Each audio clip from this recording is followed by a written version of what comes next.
Disaster recovery is a dynamic field. We're continuously learning about the different ways we need to actually respond to a disaster and sort of the needs that flow on from there.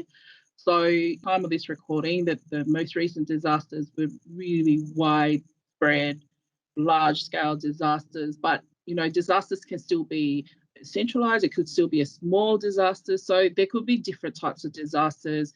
It really depends. But our new plan and model that we've created following the 2019-2020 disaster, bushfires, is that it should allow us to adapt to whatever type of disaster happens. So anything that you learn from here, it should be applicable to any level of disaster.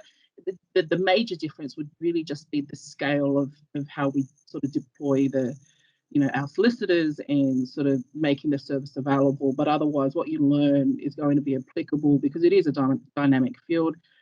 But law is like that anyway. So legal aid, been involved in assisting clients with legal needs following disaster since about 2008. So that's well and truly over 10 years of working in this space. There's different levels of disasters that happened over that time. There's been small disasters, sort of medium, and obviously the largest disaster that we've had to deal with was the 2019-2020 disaster.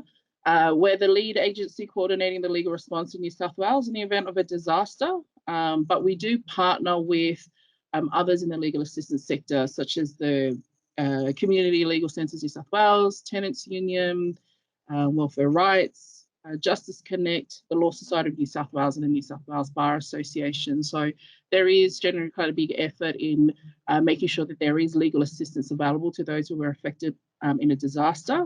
Over that time, with all that experience that we've built up over that time, we've developed a model of service delivery which aims at providing a holistic approach to clients' problems. We do that by providing legal assistance and providing that early. So we're often there out on the ground as early as possible to make sure that the legal services that we can provide is available. We work closely with non-legal services. After a disaster, there's so much help out there, and there's different types of help for different types of problems. So we make sure that we work closely with everybody in that space. We undertake specialised casework. We work in terms of identifying systemic issues, referring them to appropriate stakeholders or regulators that deal with these matters. We also do provide community legal education, particularly in areas like insurance, which is pretty much the biggest area of legal help that people seek after a disaster. There are different phases of what happens after a disaster. So the first phase is the response phase, and that refers to where the assistance and intervention during or immediately after an emergency. So the common language around there is disaster response. So obviously that's the focus there is on saving lives and protecting the community assets, buildings, roads, animals, crops, infrastructure. And that phase is usually measured in hours, days, or weeks.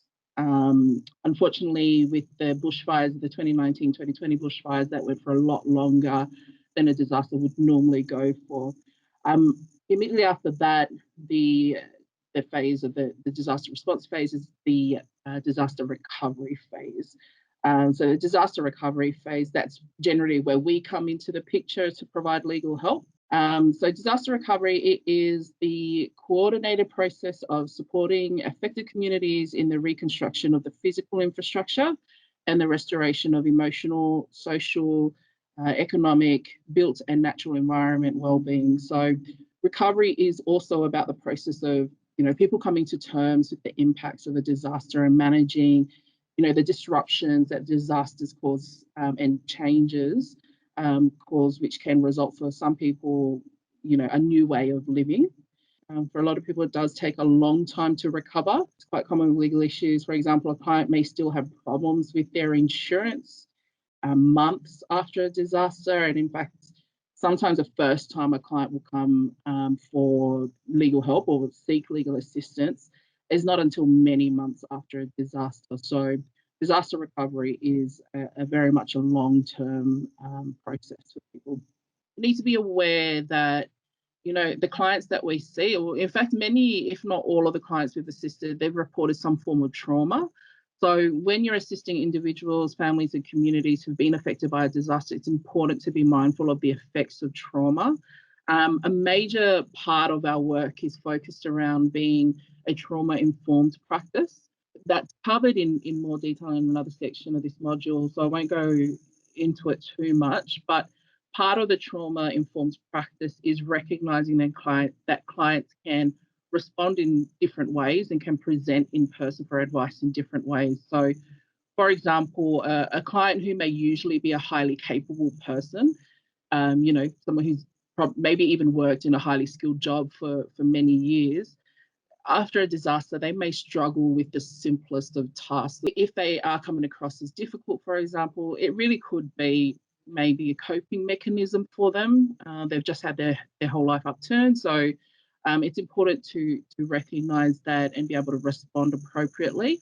It's important to remember that we will help anyone with disaster-related legal issues living in communities affected by disasters in New South Wales.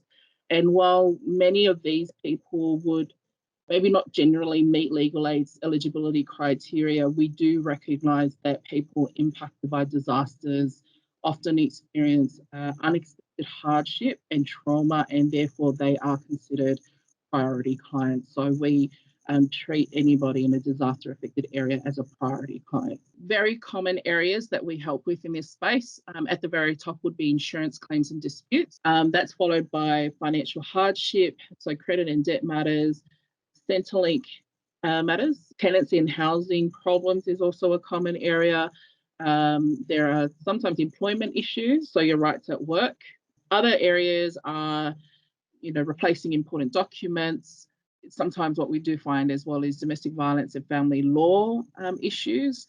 And the other one would be disputes with neighbours. So those are very common areas, but we will go into some more detail about spotting these issues and how we deal with them. Yeah. If you're watching this now, don't think you have to be an expert at all of those topics.